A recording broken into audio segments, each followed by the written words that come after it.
Siapa yang diberkati Tuhan? Kita semua, amin. Thank you buat tim worship. Thank you juga buat tim volunteers dimanapun berada. Saudara semua dipakai Tuhan dengan luar biasa. Karena saudara semua melayani dengan hati yang tulus, saya percaya, dengan hati yang betul-betul memberi yang terbaik walaupun keadaan gak baik. Amin. So, hari ini Bapak Ibu Saudara, teman-teman semuanya, adalah hari Pentakosta, yaitu 50 hari semenjak Tuhan Yesus mati di atas kayu salib pada hari Jumat Agung. Dan cukup mengagetkan sebetulnya, tadi pagi saya baru sadar bahwa hari ini itu tepat Pentakosta. Walaupun saya memang menyediakan atau mempersiapkan temanya adalah Pentakosta, tapi saya rasa kayak udah lewat. Maafkan saya Tuhan. Saya nggak ngitung dan ya berangkat dari orang yang tidak bergereja dulunya. Jadi tidak tahu saudara. Tuhan ini adalah perbuatan Tuhan. Makanya saya bilang sama tim worship, oke, tolong dirubah. Kalau masih bisa dibelokkan, lagu-lagunya banyakin penyembahan. Anyway, ketika kita bicara tentang Pentakosta, apa yang terlintas dalam benak saudara semua Bapak Ibu? Yaitu pencurahan Roh Kudus, betul? Tapi ketika kita bicara tentang pencurahan Roh Kudus, apa yang ada di dalam pikiran kita? Lawatan, mujizat, bahasa roh, dan lain sebagainya, betul? Itu otomatis bagi yang karismatik. Tapi bagi yang mungkin reform atau lahir dari gereja Protestan, itu bukan sesuatu hal yang sifatnya hingar-bingar. Itulah kenapa saya beri tema ini yang mengarah kepada Pentakosta adalah dipenuhi Roh Kudus untuk bergerak. Dan ini yang akhirnya terjadi, saudara, ada dua kubu yang kontras. Seperti tadi saya bilang, bahwa Pentakosta adalah momen di mana jemaat Tuhan, orang percaya menantikan kuasa atau karunia Roh Kudus. Sorry, ada typo, ya. Di mana orang menantikan kuasa atau karunia Roh Kudus sebagai tanda dipenuhi Roh Kudus. Dan pada akhirnya karunia Roh Kudus itu menjadi satu kiblat. Karunia Roh Kudus menjadi satu standar, satu tolok ukur bahwa seseorang dipenuhi Roh Kudus. Itu kubu yang satu.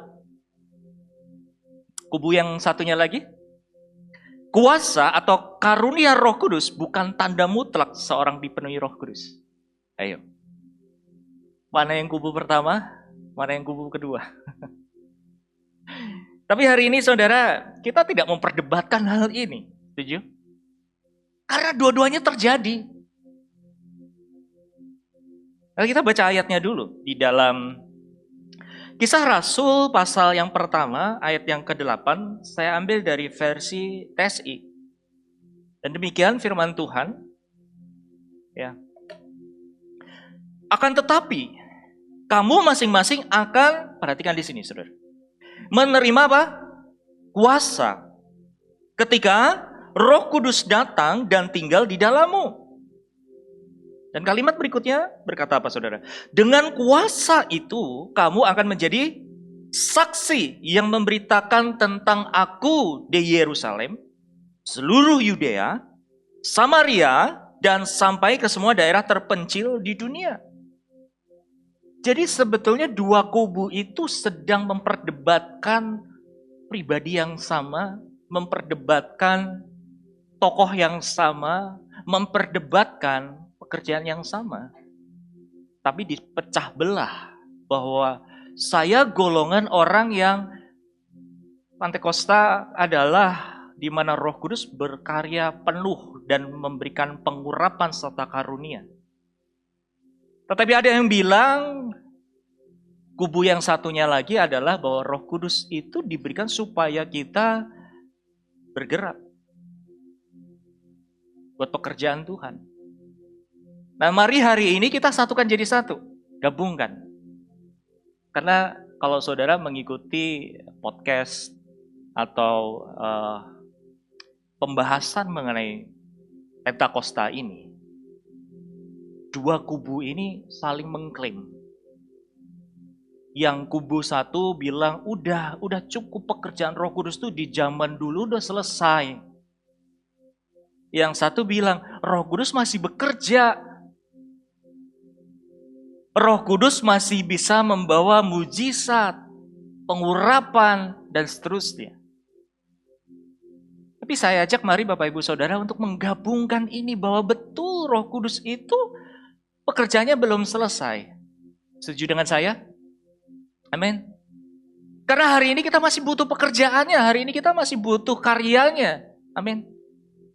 Dan saya sendiri juga lahir karena apa? Pekerjaan Roh Kudus.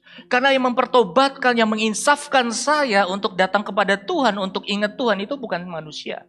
Bukan juga karena saya baca Alkitab. Tapi yang menginsafkan saya, yang membawa saya dalam pertobatan adalah Roh Kudus sendiri. Tetapi apakah saya berhenti di situ? Tentu tidak. Karena pekerjaan Roh Kudus itu unlimited. Amin. Jangan batasi pekerjaan Roh Kudus.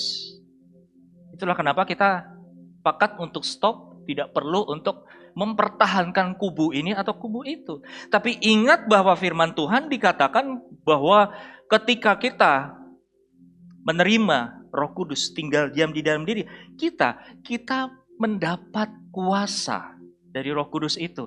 Untuk apa? Bukan untuk menyombongkan diri, bukan untuk show off, bukan untuk ini loh aku dapat sesuatu buat kamu. Bukan hanya untuk itu saja, tapi bergerak menjadi apa? Saksi Kristus. Katakan, saksi Kristus. Itulah kenapa saudara kalau Bapak Ibu ada di dalam ruang lingkup fellowship, persekutuan, atau di dalam komsel, di blend, dan lain sebagainya, saudara, kadang hostnya memberikan ruang untuk apa? Bersaksi. Karena kesaksian adalah apa? Calling kita. Katakan sama sebelahnya, kamu diutus untuk bersaksi. Jadi jangan menolak kalau disuruh bersaksi. Ya dong. Siapa di sini yang belum menerima Roh Kudus? Semua sudah pasti, amin. Karena setiap kita lahir baru menerima Yesus sebagai Tuhan dan Juru Selamat, saudara. Roh Kudus itu include. Roh Kudus itu disertakan masuk ke dalam diri kita. Sehingga apa? Kita mengalami dan dipenuhi oleh Roh Kudus.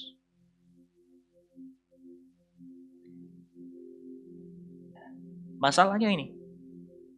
Hari ini banyak orang ingin mengalami Roh Kudusnya, mengalami lawatannya, mengalami sensasinya, tetapi tidak mau bergerak bersama Roh Kudus. Katakan tidak, amin. Kita tolak. Karena kita mau bertobat, amin. Artinya apa? Kalau kita dipenuhi Roh Kudus, ya kita mau bergerak dengan Roh Kudus. Nah ini ada amin. Amin. Yang tadi jangan diaminkan.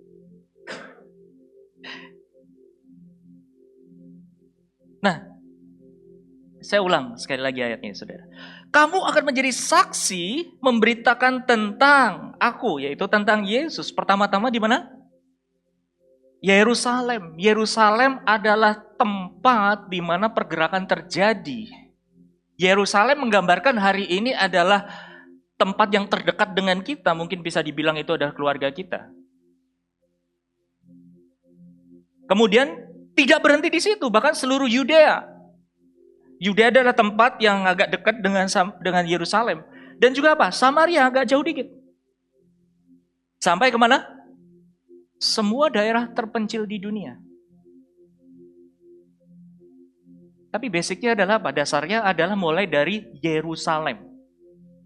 Karena kalau kita menjadi saksi Kristus, kita menjadi pelayan Tuhan, saudara. Kalau kita mensepelekan atau meninggalkan pelayanan keluarga, itu suatu saat akan menjadi celah bagi iblis untuk diobok-obok.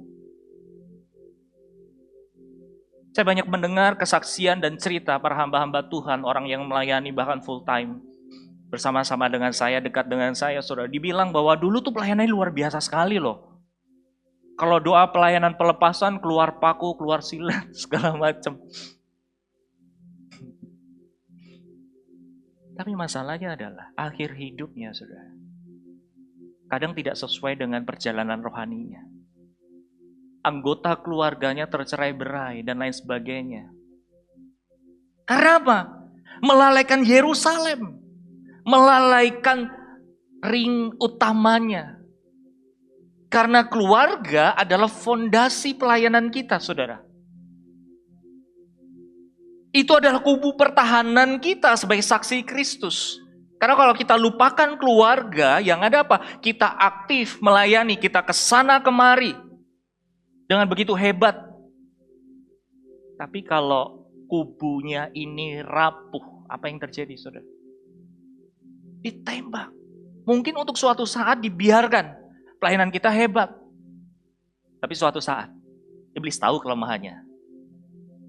Ditembaklah kubu pertahanannya. Itulah kenapa, saudara, saya dorong Bapak Ibu Saudara untuk mulai mengasihi orang-orang yang paling dekat. Dengan siapa? Dengan orang tuamu, dengan suamimu, dengan istrimu, dengan anakmu. Walaupun ya, kita semua mengalami journey luka satu dengan yang lain. Tapi jangan salah bahwa saudara dan saya luput dari melukai yang lain. Ada di sini hidupnya nggak pernah melukain orang lain?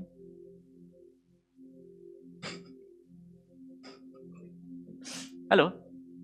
Kalau saudara mengaku terluka sama pasangan Anda, sama suami, sama istri. Kalau Anda pernah ngaku melukai orang tua, anak, dan seterusnya, saudara. Pertanyaannya, saudara pernah nggak melukai orang-orang terdekat Anda? Kita tuh saling melukai loh. Tanpa kita sadari. Walaupun saudara melakukan sesuatu yang kelihatan terbaik sekalipun, kadang sesuatu yang terbaik belum menjadi sesuatu berkat buat yang lain. Menurut kita itu baik, tapi menurut yang lain belum tentu baik. Itulah kenapa firman Tuhan mengatakan, kasihilah sesamamu. Amin. Mulai dari mana? Yerusalem. Mulai dari mana? Yang terdekat. Baru ke Yudea, baru ke Samaria, dan seluruh daerah terpencil. Saya berangkat dari pelayanan yang modelnya pelayanan misi, seperti saudara ketahui. Sama bestie saya ke NTT, ke luar Jawa. Tahu bestie saya?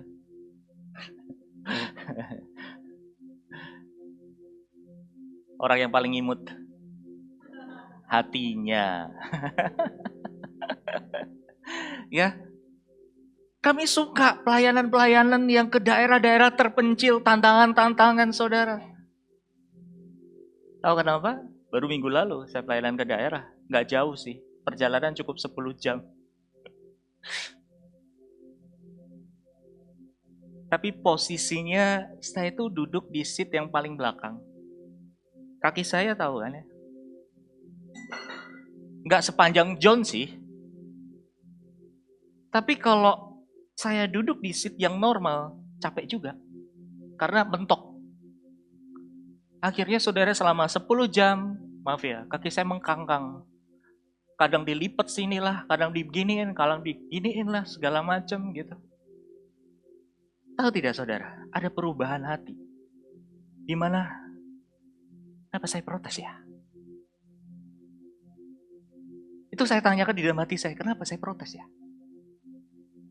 Lalu puji Tuhan saudara, gak sampai 10 jam kira-kira di tol Cipali, saya akhirnya berdamai sama keadaan, sama diri saya bahwa oke, saya harus ingat bahwa Tuhan memulai pelayanan saya ke daerah-daerah.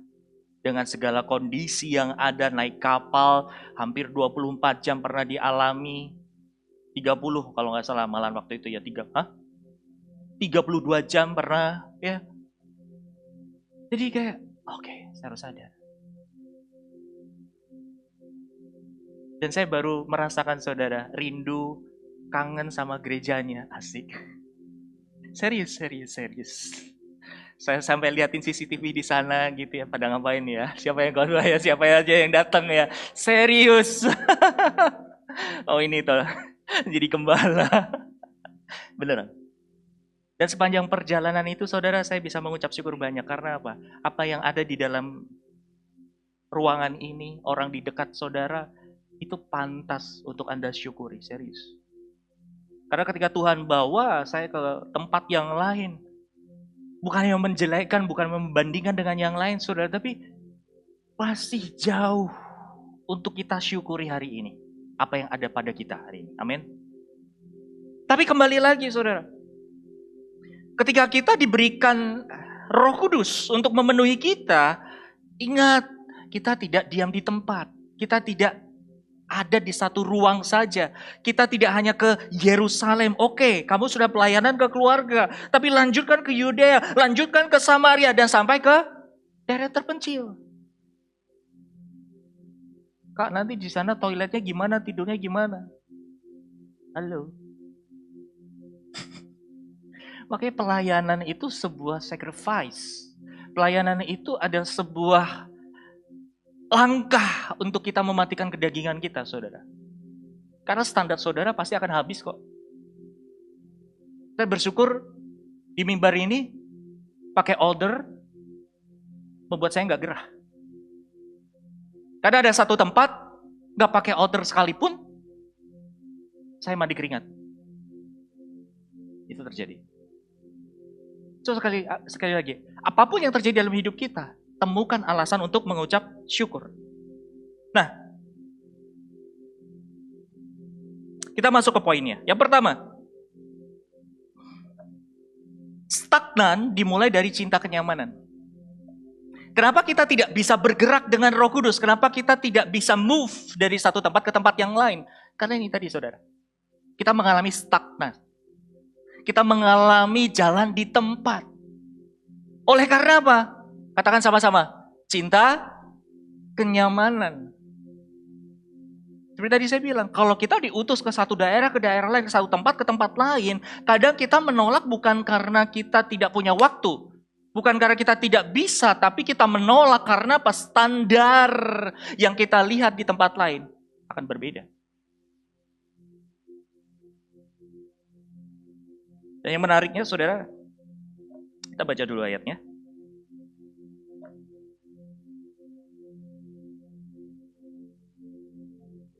Di Keluaran 14 ayat 11 sampai 12. Dan mereka berkata kepada Musa, apakah karena tidak ada kuburan di Mesir, maka engkau membawa kami untuk mati di padang gurun ini? Perhatikan kalimat ini saudara. Apakah yang kau perbuat ini terhadap kami dengan membawa kami keluar dari Mesir? Bukankah ini telah kami katakan kepadamu di Mesir? Apa? Katakan sama-sama. Ulang. 1, 2, 3. Ulang. Yuk, 1, 2, 3. Yang saya mau highlight adalah kalimat di awal. Janganlah mengganggu kami. Ini adalah bentuk kenyamanan setiap manusia, saudara. Ketika saudara dikasih tantangan, ketika saudara dikasih challenge, ketika promosi Tuhan datang kepada saudara, kadang kita menolak karena apa? Ganggu kenyamanan kita. Ganggu rasa aman kita. Ganggu standar kita. Enggak. Saya nggak bisa pegang kamera karena nggak pernah pegang kamera. Saya nggak pernah berdiri di depan karena nggak pernah ngomong di depan banyak orang. Itu selalu menjadi alasan kita, betul tidak? Saya tidak bisa ke belakang, saya tidak bisa ke toilet karena apa? Di rumah paling nyaman, walaupun mungkin tidak terbaik. Itulah salah satu bukti. Ada yang bisa nahan buang air besar berhari-hari? Hanya alasan apa? Tempatnya baru. Tapi di sini tidak ada. Tidak ada yang ngaku. Bisa loh itu terjadi karena apa? Tempatnya gak familiar. Ada juga yang tidur di tempat baru yang susah tidur. Karena apa? Tempatnya baru. Di sini juga tidak ada. Tidak ada yang bisa tidur di tempat baru. Itu kan menggambarkan sebuah bukti loh bahwa apa? Saudara dan saya itu punya kenyamanannya masing-masing loh. Ya kan? Buktinya apa? Ketika saudara masuk ke dalam standar yang baru, saudara masuk ke tempat yang baru, ketika saudara mulai komparasi, ketika saudara mulai membandingkan, ketika saudara mulai menolak, dan lain sebagainya. Fix, itu kenyamanan kita. Dan ironisnya bangsa Israel mengalami demikian. Dia tuh komplain sama siapa? Sama Musa. Komplain sama Tuhan. Emang di Mesir gak ada kuburan? Artinya apa? Orang Israel lagi ngomong gini, kalau sama-sama mati, lebih baik kita mati di Mesir. Masih bisa makan makanan enak. Masih bisa apa? Nyaman. Daripada apa? Bangsa Israel dikeluarkan dari Mesir dan di dalam padang gurun dan akhirnya sama-sama mati. Prinsipnya bangsa Israel sama-sama mati, lebih baik mati nyaman dari mati susah. Walaupun apa saudara, mentalitas bangsa Israel ini budak di Mesir, tapi itu gak jadi masalah buat dia. Gak apa-apa dah. Saya gini-gini aja, yang penting saya hidup, yang penting saya aman dan nyaman. Yang penting standarku gak diganggu. Yang penting saya jauh dari tanggung jawab. Yang penting saya jauh dari resiko.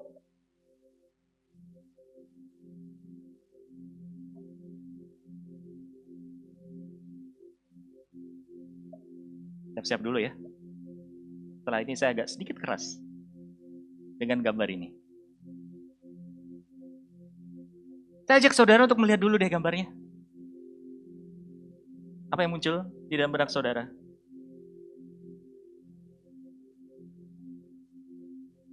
Kalau kita lihat gambar ini saudara, ini adalah satu kondisi di mana siapa? Tuhan Yesus ketemu perempuan yang berzina.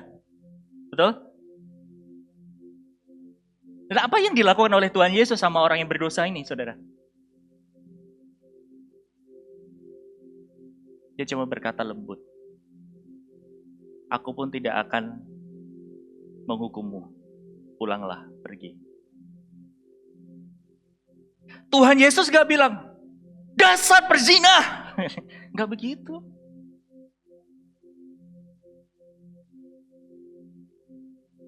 Coba lihat gambar sebelah.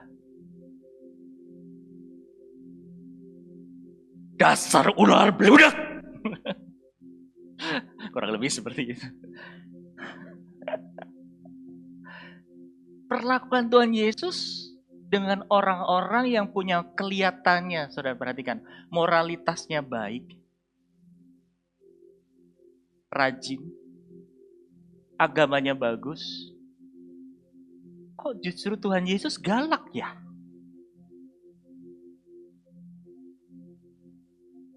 Coba, saudara kalau baca Alkitab ya, temukan Tuhan Yesus waktu ngomong sama orang Farisi dan ahli Taurat. Katanya gak ada yang lembut. Dasar, kayak kamu kuburan yang dilabur sama cat putih doang. Kamu yang pakai baju putih. Oh enggak.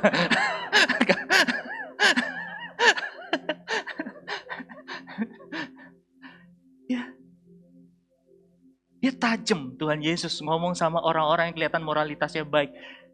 Tapi kenapa ngomong sama orang pendosa? Dia penuh kasih sayang. Halo. Karena kita selalu mudah terjebak saudara. Melihat dosa moralitas itu gampang banget untuk kita cap bahwa dasar pendosa. Batu. Keras kepala.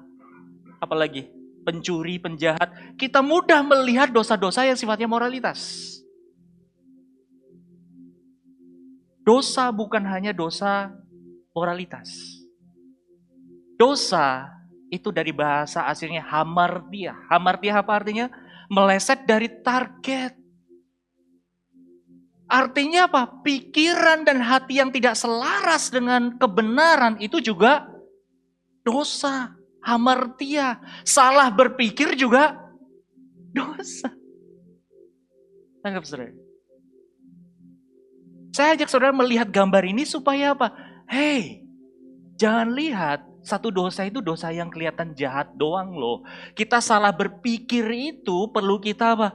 Waspadai. Karena yang dilakukan Tuhan Yesus ketika kamu tahu melihat kebenaran, tapi kamu mau tetap memegang kebenaranmu sendiri. Tuhan Yesus santap orang-orang model seperti itu. Tuhan Yesus tegur dengan keras. Karena apa? Kadang gak sadar apa yang menurut kita baik, ya itu sebuah kebenaran. Apa yang menurut kita itu aman dan nyaman, kita pegang. Nah hari ini saudara, coba cek. Rasa aman saudara, rasa percaya saudara ada di mana? Rasa kenyamanan saudara ada di mana? Yuk. Gali, supaya apa saudara? Ini tidak menjadi batu sandungan, ini tidak menjadi satu keterikatan untuk kita bergerak bersama dengan Roh Kudus. Amin.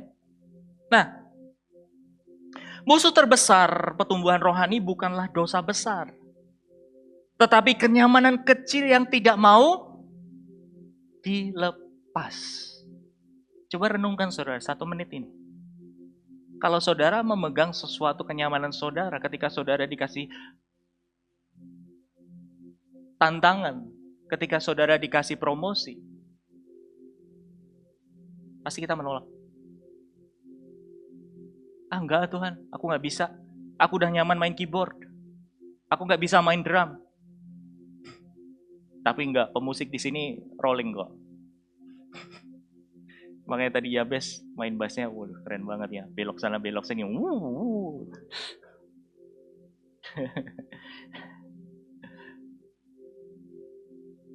Itu yang terjadi saudara. Sering sekali kita apa? Memegang kenyamanan walaupun kecil. Kita nggak mau lepas. Itu yang menghambat apa? Pertumbuhan rohani kita. Nah, masuk ke poin yang kedua adalah yang terlihat baik belum tentu benar. Di dalam ayatnya Amsal 14 ayat 12 dikatakan gini, ada jalan yang kita sangka orang lurus, ada jalan yang disangka orang lurus, tetapi ujungnya menuju maut. Pernah saudara melihat air di sungai atau di waduk, danau dan lain sebagainya, kelihatannya indah banget. Tapi kadang kita tidak tahu saudara, tempat itu dalam atau tidak.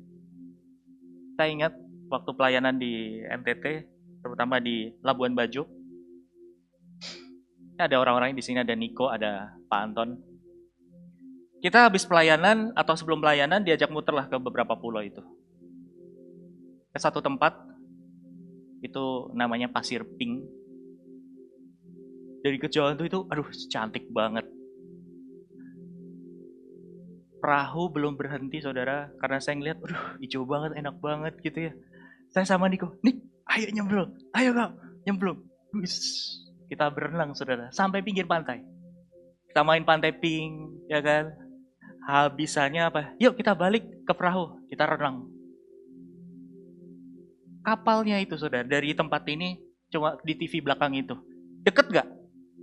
Deket kan? Kelihatannya deket. Coba renang. Gak nyampe-nyampe. Karena apa? Ke bawah ombak. Ini saksinya Pak Anton. Ton, minta ban. Serius, saya udah capek banget. Saya dibantu sama Niko. Nik, tolong Nik. Udah begitu saudara. Karena apa? Sebelum kami main ke pantai itu, kami naik ke Pulau Padar. Itu kan tinggi ya kalau ya udah naik ke sana. Niko aja sampai kering semuanya bibirnya. Pak Anton cuma sampai ke pos 1 udah cukup banget ini bang orang. Dulu, sekarang kuat kok dia. Amin Pak. Sering kita melihat sesuatunya kelihatan indah, betul nggak? Kelihatannya baik. Tapi kalau kita tidak tahu data persisnya, itu membahayakan kita, betul nggak? Itu yang terjadi sama saya. Saya hanya terpukau sama apa? Keindahan laut yang bening, indah sekali, saudara. Saya main nyemplung aja, saya nggak tahu kondisi saya, saudara. Akhirnya apa? Membahayakan saya. Nah, pernah nggak saudara juga menemukan satu kebenaran yang Anda pegang, kelihatannya baik, tapi nggak sesuai firman? Halo? Yang penting apa? Yang penting hidup jalan. Yang penting apa? Makan tersedia. Yang penting apa? Gaji nggak kurang. Yang penting apa? Kumpul-kumpul terus sama keluarga. Which is good. Itu sesuatu yang baik. Tapi perhatikan. Sesuatu yang baik itu membawa saudara bertumbuh dalam iman. Amin. Nah, tahu kisah ini dong. Markus 10 ayat 21 sampai 22, yaitu anak muda yang datang kepada Tuhan Yesus. Saya bacakan dulu ayatnya, saudara. Tetapi Yesus memandang dia dan menaruh kasih kepadanya, lalu berkata kepadanya, hanya satu lagi kekuranganmu, yaitu apa? Pergilah, jualah apa yang kau miliki dan berikanlah kepada orang-orang miskin, maka engkau akan beroleh harta di surga. Kemudian datanglah kemari dan ikutlah aku. Kalimat terakhir apa, saudara? Mendengar perkataan itu, ia menjadi apa? Lalu pergi dengan sedih sebab banyak hartanya. Yang salah bukan hartanya loh. Yang salah bukan dia kaya. Yang salah karena apa? Respons hatinya. Saat Tuhan tantang, Tuhan, aku udah melakukan hukum-hukum dan aturan-aturan semuanya yang diajarkan oleh hukum Taurat.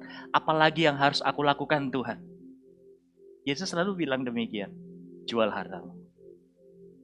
Sedih deh dia. Karena apa? Kekayaan itu yang menjadi tempat yang aman buat dia. Kekayaan dan harta benda itu yang menjadi apa? Tujuan dia, saudara.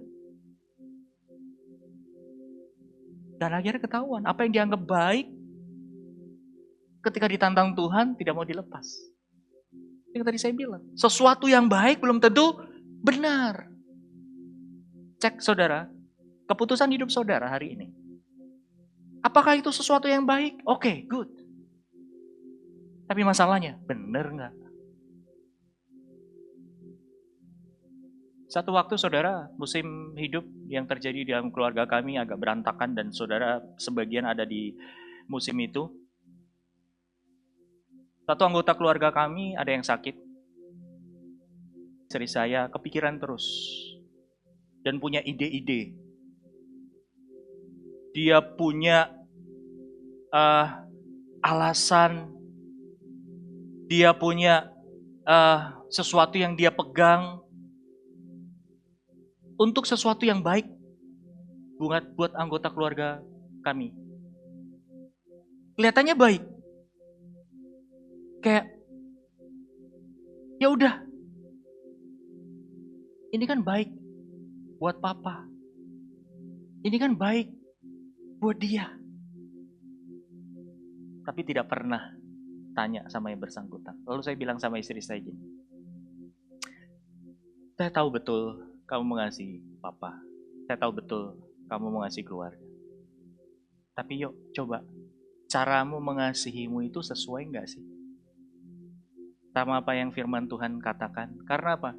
Firman mencatat kalau orang tidak jahat atau membenci, bukan jahat. Kalau seseorang tidak membenci saudaranya laki-laki perempuan, ayahnya, ibunya, anaknya, dia tidak layak bagiku. Ada firman Tuhan seperti itu, tahu ya?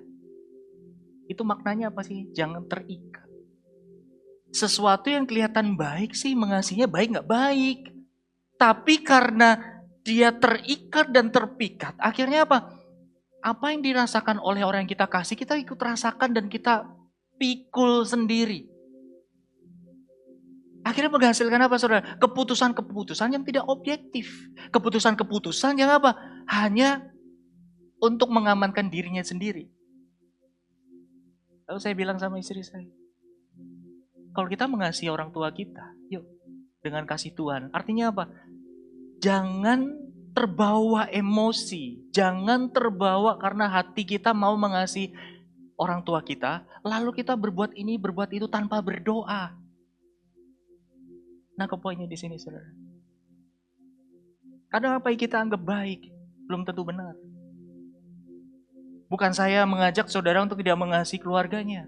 Tadi di awal saya sudah katakan, kita mengasihi, kita melayani dulu siapa? Yerusalem, keluarga kita dulu. Baru ke Yudea, Samaria, dan ujung bumi.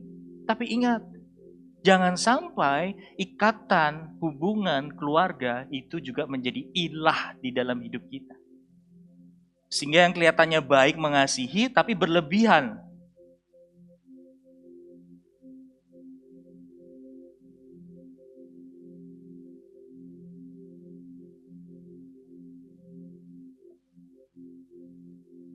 Masuk ke poin ketiga, saudara.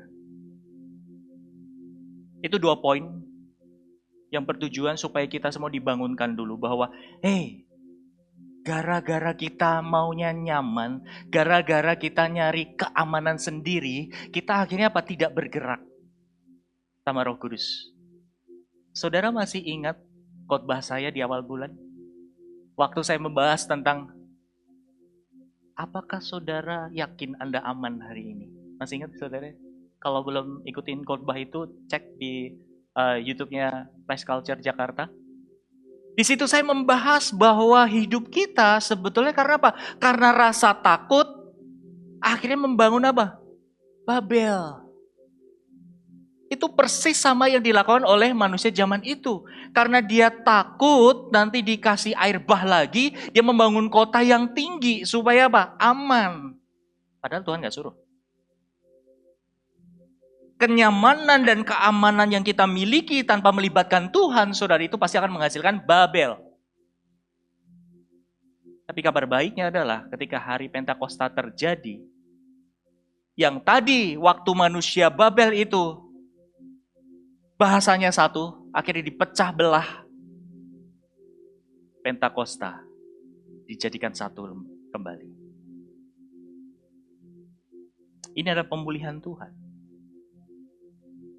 Apakah saudara bisa melihat hal ini? Bahwa Pentakosta bukan sebuah acara agama yang kita rayakan setiap tahunnya.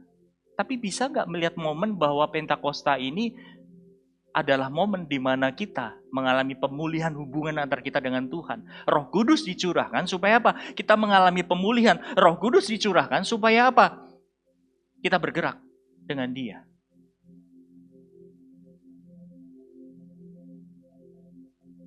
Makanya di poin 3, saya bahas bahwa pekerjaan Roh Kudus itu menginsafkan.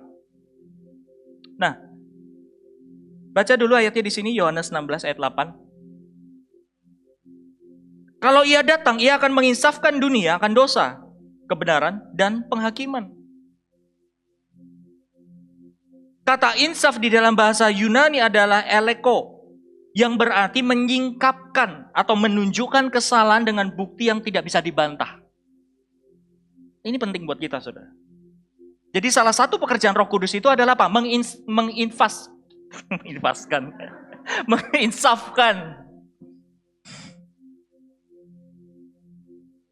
Yaitu apa? Menunjukkan bahwa,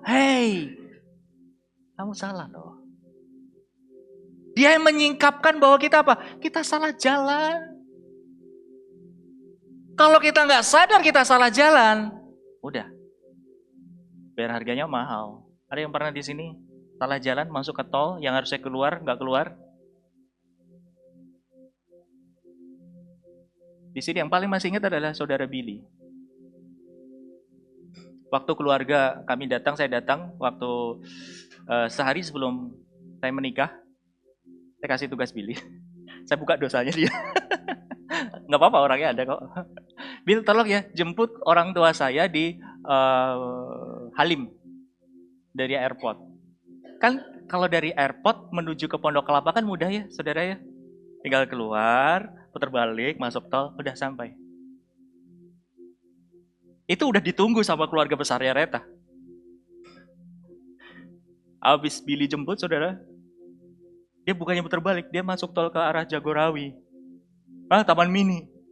Kak, salah jalan. Mateng lah kau. Panik gak, Bil? Lagi ditunggu keluarga saya, saudara, dari Solo. Hari itu juga, malam itu juga ada acara pertemuan keluarga. Kebayangin bebannya dia. Tapi bisa kebayang ya, kalau kita salah jalan dan kita nggak sadar, bahayanya coba, bayar harganya mahal. Lebih baik gak enak, lebih baik agak sakit, tapi kita disadar bahwa, wey, salah. Kita cepat jalan balik. Amin. Daripada kebablasan. Makanya pekerjaan Roh Kudus itu bukan hanya untuk menghibur kita saja, saudara. Tapi apa? Juga mendidik dan menegur kita. Amin. Halo. Jangan hanya dilihat pekerjaan Roh Kudus itu yang indah-indah, yang manis-manis, yang lembut-lembut. Kok kamu cara penyampaiannya negur gitu sih? Firman Tuhan itu sebenarnya negur semuanya loh. Dan kalau firman ini benar-benar kalian terima, saudara terima, Bapak Ibu saudara terima, itu nggak nyaman loh buat daging, betul nggak? Kita pasti teriak. Dan itu adalah salah satu pekerjaan Roh Kudus, yaitu apa? Jadi takut kan? Menginsafkan. Ya.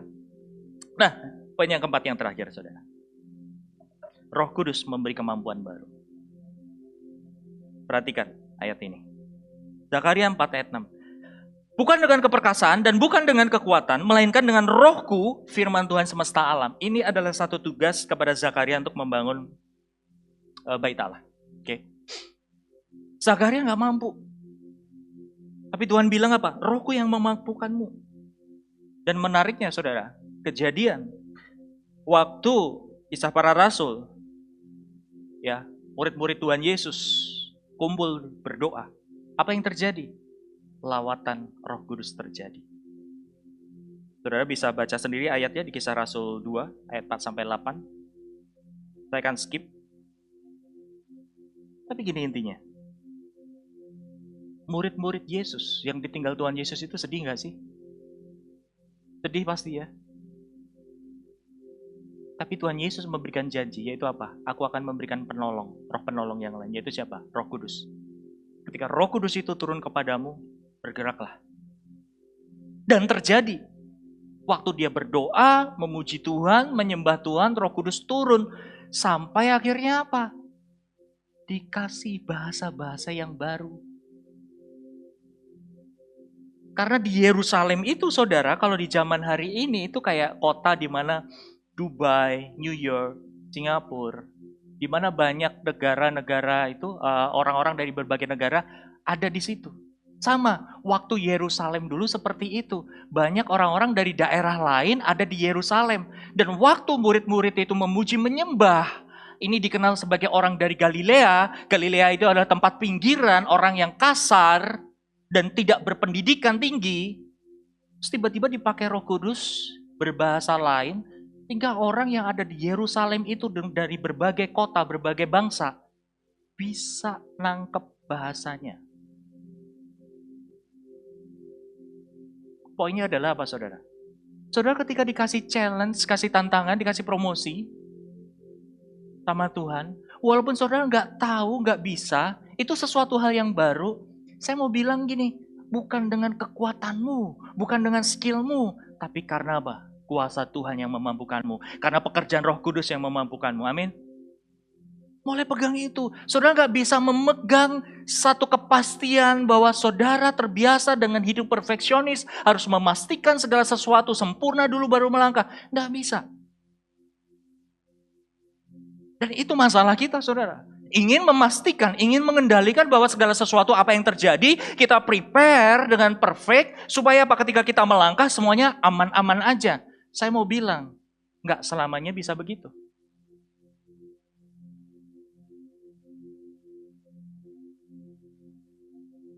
Makanya apa? Tuhan tidak memanggil orang yang mampu, tapi memampukan orang yang mau. Tuhan nggak butuh orang sempurna. Tuhan butuh orang yang mau. Apakah saudara mau dipakai Tuhan? Amin? Gak ada amin. Apakah saudara mau dipakai Tuhan? Apakah saudara mau diajak bergerak dengan Roh Kudus? Jangan tunggu sempurna. Mau aja dulu. Karena di dalam 2 Korintus 12 ayat 9 dikatakan gini. Tetapi jawab Tuhan kepadaku, cukuplah kasih karuniaku bagimu, sebab justru dalam kelemahan kuasaku menjadi sempurna. Sebab itu terlebih suka aku bermegah atas kelemahanku, supaya kuasa Kristus turun menaungi aku. Ini Paulus bilang. Justru di dalam kelemahan kita apa? Kita dimampukan. Kalau kita masih punya rumus hidup, di mana kita harus memastikan sempurna dulu, susah kita bergerak bersama Tuhan.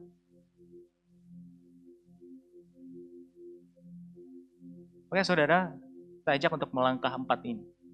Saya undang pemain musik sekalian naik panggung. Untuk meresponi kebenaran firman pada hari ini saudara, coba belajar yuk dalam hal yang kecil. Jangan tunggu hal yang besar. Karena karakter itu dibangun dari konsistensi yang kecil. Dari hal yang terkecil. Dan mulai apa? Poin yang kedua saudara. Katakan sama-sama. 1, 2, 3. Iya, yang baca cuma 3 orang.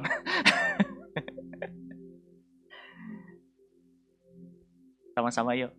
Dengan tegas yuk. 1, 2, 3. Berani tidak nyaman. Ini adalah salah satu alasan saya melayani minggu lalu. Waktu diajak pelayanan, saya tahu kondisinya segala macam. Saya enak di gereja ini deh Tuhan. Ketemu saudara semuanya, ngumpul-ngumpul. Ternyata udah jadi nyaman loh saya. Tapi saya tahu di hati ketika ini kok kayaknya nggak nyaman ya. Ya sudah saya pilih ini. Karena ketika kita berani tidak nyaman, kita akan mengalami pertumbuhan. Amin. Dan yang ketiga adalah jangan jadikan gagal sebagai identitas. Artinya apa? Kalau saudara gagal, jangan merasa value hidup saudara habis. Saudara tetap anak Allah kok, amin. Dan yang keempat, bangun hidup berdasarkan kebenaran bukan rasa aman. Ini 11-12. Pastikan saudara hidupnya ada di dalam kebenaran. Kebenaran pasti membuat saudara aman kok di dalam Tuhan, tapi memang gak nyaman. Yuk kita melangkah bersama dengan Roh Kudus, karena Roh Kudus sudah dicurahkan buat kita semuanya. Mulai bergerak, kalau dikasih tantangan baru, dikasih challenge, walaupun saudara ngerasa itu nggak mampu, nggak bisa, sesuatu hal yang baru, ingat tadi, bukan orang yang mampu yang dipakai Tuhan, tapi orang yang mau. Mau bergerak dengan Roh Kudus? Saya undang untuk posisi berdoa. Loren.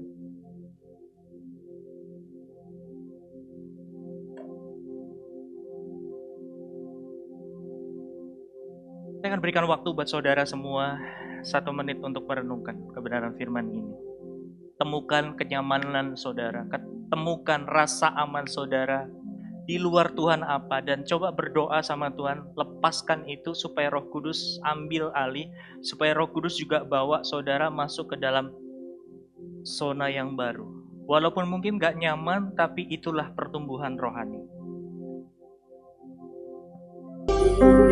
Silakan Roh Kudus kau yang mengurapi kami dengan api-Mu saat ini. Di dalam nama Tuhan Yesus, biarlah api-Mu membakar, api-Mu memurnikan kami, api-Mu juga menggerakkan kami Tuhan.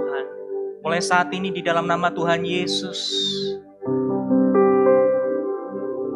Kalau hari-hari ini Tuhan kami banyak sembunyi di dalam kenyamanan dan kerajaan yang kami bangun sendiri. Lepaskan kami Tuhan dari setiap rasa aman kami di luar Engkau Tuhan. Setiap kenyamanan kami di luar kerajaan-Mu Tuhan. Lepaskan kami Tuhan. Dan biarlah api Roh Kudus saat ini di dalam nama Tuhan Yesus yang membuat saudara semua berani melangkah. Bukan karena saudara tidak mampu. Bukan saudara karena tidak mau. Tapi Roh Kudus yang mulai ambil alih. Tapi Roh Kudus yang mulai hari ini sepenuhnya akan memimpin hidup saudara untuk melakukan pekerjaan Tuhan. Dan hamba-Mu berdoa Tuhan, jadikanlah setiap apa yang anak-anak-Mu kerjakan bersama dengan Engkau menjadi berhasil di dalam nama Tuhan Yesus. Dan Kau pakai dengan begitu luar biasa setiap hamba-hamba-Mu, setiap anak-anak-Mu di tempat ini Tuhan. dari hari ini sampai esok hari bukan menjadi pribadi lagi yang sama, tapi menjadi pribadi yang baru, yaitu Kristus yang hidup di dalam diri mereka semua. Sehingga hidup mereka Tuhan, walaupun mungkin tidak nyaman, walaupun rasanya mungkin tidak aman, tapi mereka membawa kemuliaan-Mu Tuhan. Mereka adalah bejana kemuliaan-Mu Tuhan. Sehingga orang datang kepadamu melihat kehidupan anak-anak-Mu ini. Kami meteraikan Tuhan Yesus. Api-Mu Roh Kudus sudah membakar. Api-Mu Roh Kudus memperbesar api yang tadinya kecil. Hari ini diperbesar di dalam nama Tuhan Yesus. Hari ini yang mungkin protes sama keadaan, hari ini yang lagi mengelak sama panggilan, dibakar semangatnya dan disadarkan, diinsafkan lagi sama Roh Kudus dan kembali ke dalam jalan yang Tuhan sudah tetapkan. Api-Mu Roh Kudus itu yang memurnikan ketidakmampuan kami. Api-Mu Roh Kudus itu yang memurnikan segala sesuatu yang najis dalam hidup kami. Api-Mu Roh Kudus yang membuat kami membuang semua kotoran-kotorannya. Terima kasih Bapa untuk firman-Mu, hadirat-Mu, dan pekerjaan Roh Kudus yang ada di dalam diri kami. Datanglah kerajaan-Mu, jadilah kehendak-Mu dalam hidup kami sama seperti di surga. Di dalam nama Tuhan Yesus kami sudah berdoa dan mengucap syukur. Haleluya. Amin. Tuhan Yesus memberkati.